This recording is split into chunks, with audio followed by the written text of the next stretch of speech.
Hey guys, subscribe for daily content. And if you're shopping for gear, make sure you check out the description for the newest items at some of the very best online retailers. There's also links for some of the items that I personally recommend. Thanks! What's going on YouTube? Metal Complex here, and today I've got another short little knife review / knife overview to share with you guys. This is the Kizer LP Azo, a really simple liner lock flipper from Kizer that's just barely a budget knife. Not anything super complex going on here, so it's going to be a shorter review, but it is definitely one that I enjoy. Thank you so much to Kizer for sending this in for me to take a look at. This is available right now, so I'll link it right down below. It comes in a couple of different configurations. It does help my channel when you use my links, but that's up to you. Thanks to my patrons for supporting me. Link for Patreon down below as well, and please make sure to follow me on Instagram at metal_complex. Let's go ahead and get a measurement of this guy. Overall length of the LP Azo or Azo LP. I'm not really sure which order to say that in. Overall length is coming in at about 7.9 inches, not quite 8 inches, 7.85 inches overall. Blade length is about 3.5 inches, and your cutting edge is about 3.35 inches overall. Just a couple of size comparisons here up against the Ontario Rat Model 1 and the Ontario Rat Model 2. We do have a knife that's about right in between. I'd still call the LP a full-size knife. It's just not a massive knife, right? Just a couple more up against the Spyderco Para 3. There you go. And last but not least, how about the Benchmade Bug Out? It is a little bit longer than the Bug Out. It's also a little bit thicker. Not crazy thick, though. How's the action on this guy? Boy, it's really good. Beautiful. Beautiful action on this guy. Beautiful detent. Feels great, easy to disengage, no double clutch. That flipper tab is the right shape and the right size and blah, blah, blah. It's really good. Kizer knows how to do this, and this is another good example. How about carry profile? Thickness up against the Spyderco Para 3. We got a knife that's about the same. Length and height up against the PM2 and Para 3. I think you kind of can tell here this isn't going to be a knife that's difficult to carry. Overall length is maybe just a hair longer than the Spyderco Para 3, nowhere near as long as the PM2. Maximum height, nowhere near as tall as either, even including that flipper tab. Shouldn't be that big of a deal. Blade stock thickness, let's go ahead and do that before I forget about it, because it seems like I'm always forgetting about it. I'm going to guess that blade is about 120 thousandths. Let's find out. Blade stock thickness is coming in at way less than that.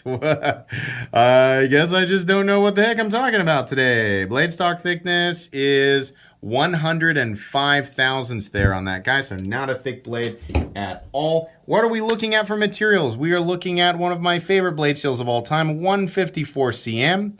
We have steel liners that have absolutely been skeletonized. Don't need the flashlight for that today. And actually really nice G10 scales that have been slightly contoured. This is the difference between, like, you know, G10 scales that you get on a $40 knife and G10 scales you get on something like this. It's still a budget knife, but it's more money. These are nice. They look good. They feel good. There's no fibery, prickly things coming off the edge. Nicely chamfered down, and they have shadow boxed it, which is, the whole thing just looks really nice, honestly. And you know, that's Kizer. We've seen that from Kizer before. They do a good job. Weight. 3.5 ounces for a 3.5 inch blade, so ratios are good. Balance is also good. The actual balance point is right there in the middle of that choil where your index finger goes, and that's where you want it. So there you go. Whether you like big knives or small knives, I mean, it's kind of the size of it, the compact nature of it is going to be, it's going to be pretty easy to carry for most people. Let's go ahead and get out my tools. As per usual, my tools are very inexpensive and very recommendable. You can find them right down in the section of my description that talks about the tools I use on this channel. We're doing a hardware check, by the way. I forgot to say that if it wasn't clear. The pivot is a T8, and unfortunately, Kizer still insists on using T6 body screws. Kizer, start using T8 on everything. That would be excellent. It's not that big of a deal. Still easy to take apart. Make sure you have quality tools, and you'll be good to go. T6 screws on that pocket clip as well. So, yeah. Fine. No issues there.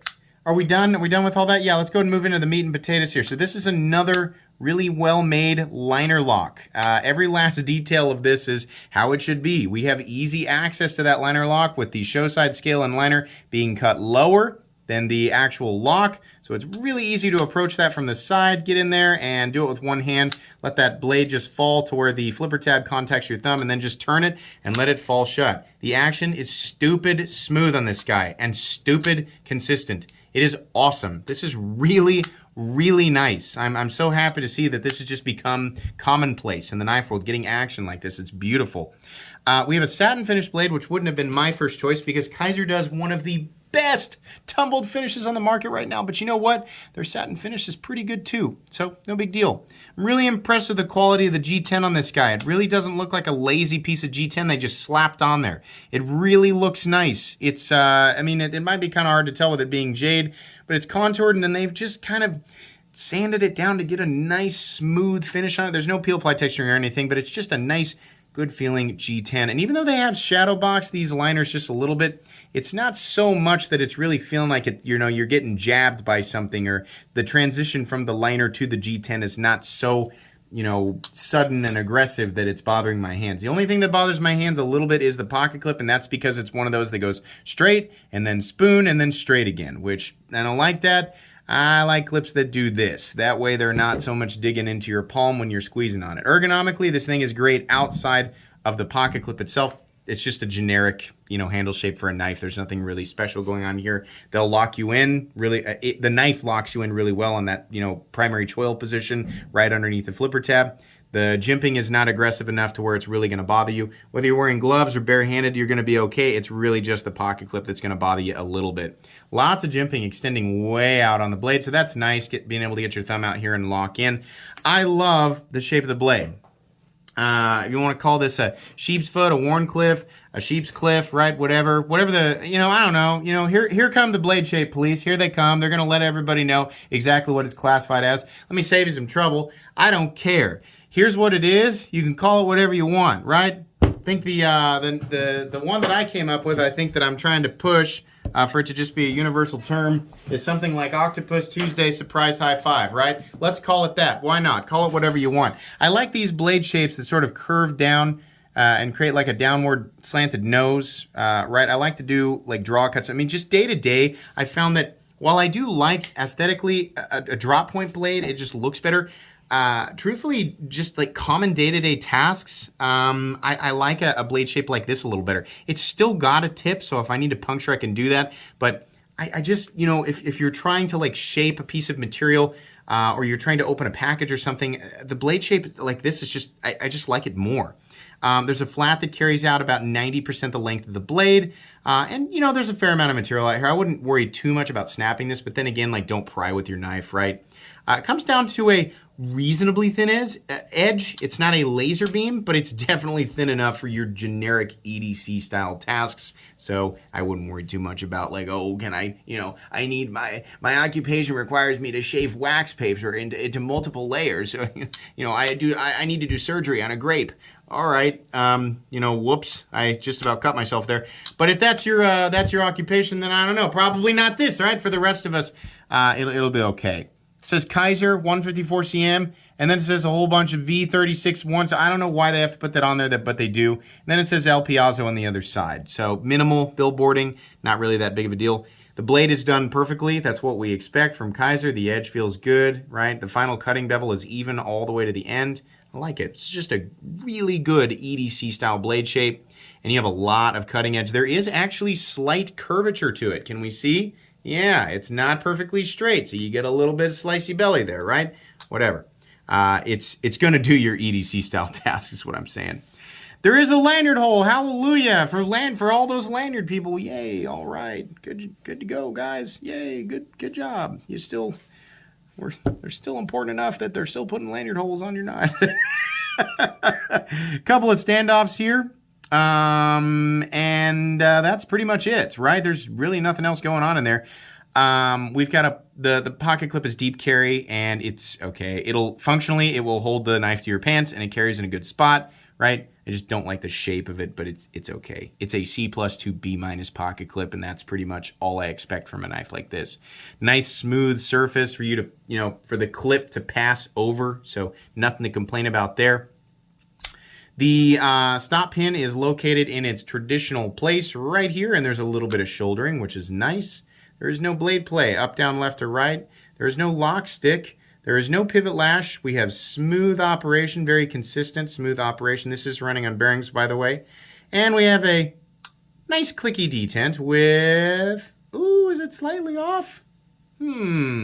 It appears to be slightly off. Let's see if we can fix that real quick, because I have been flipping it. If your blade is slightly off center, here, pop quiz.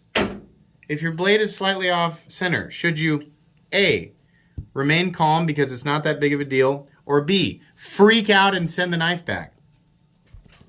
I don't know if you could sense the sarcasm there, but the answer is A. Remain calm because it's not that big of a deal. Is it centered now? Yeah, it's just from me flipping it. It should be centered from the... Yeah, okay, but listen, if it comes off center, do what the rest of the knife world does and get yourself some 242 blue Loctite, which looks like this. Even though it's in a red container, don't buy red Loctite. That's a bad idea. Blue 242, I have it listed down there in the tools section of my description. Pull the pivot out, get the thing the way that you want it, center the blade up and get it, you know, where it's locking out tight, and then leave it alone for a day with, you know, in a place where there's not minimal oxygen can get to it, preferably none, and you should be fine. Eventually it'll start to back out again, because literally every knife on the planet will, given enough time. Nothing that we have is, you know, invincible or infinite, because we live in a finite universe. So I don't care how long your knife has lasted without coming off center. Eventually it will. That's just how the universe works, right? So if that happens, that's all you have to do.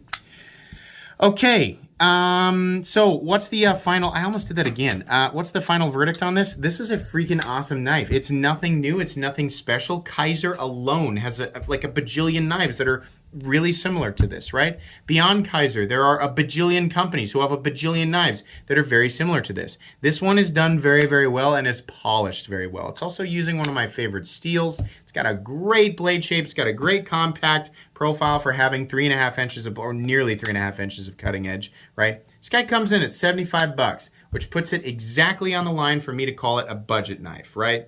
A lot of people are going to argue, oh, it should be technically $74 or less, and at $75, I don't know if you can call it that. Well, I disagree. Actually, I'd say anything over $50 is not a budget knife. Well, I disagree completely with that, too. It should be anything that's under $22.95. Shut up.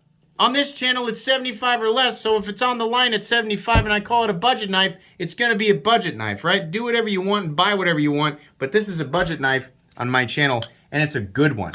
If you're coming onto the knife scene, right, 75 bucks might seem like a lot of money for a pocket knife, but this sets a really, really good standard for you. If all you've been buying is the weird rainbow ninja stuff at the gas station, that's been your pocket knife, right? I'm going to guess you figured out that it's a giant hunk of crap, and you're looking for something that's a little bit better. This is definitely way better. There's a lot of great stuff in between that and the gas station barnyard explosion that you've been dealing with for however long. There's a lot of stuff that you can discover that's really, really good.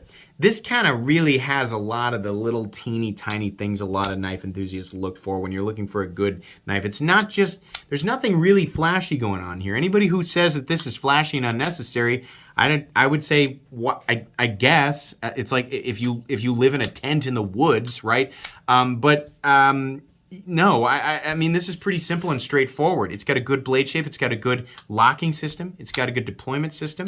The overall design all the way around is just good. The only thing I don't really like is the clip, but the choice of materials and the execution of this thing is really good. At 75 bucks, 154 cm, and you know, Kizer's really good fit and finish and just execution of said materials, this is recommendable, and it's just barely a budget knife. So this is going to go on my recommended knives playlist. It's also going to go in my cheap knives I like playlist, which has a lot of recommendable inexpensive knives that are, you guessed it, all under $75. 75 or less, since we're defining the line in this video.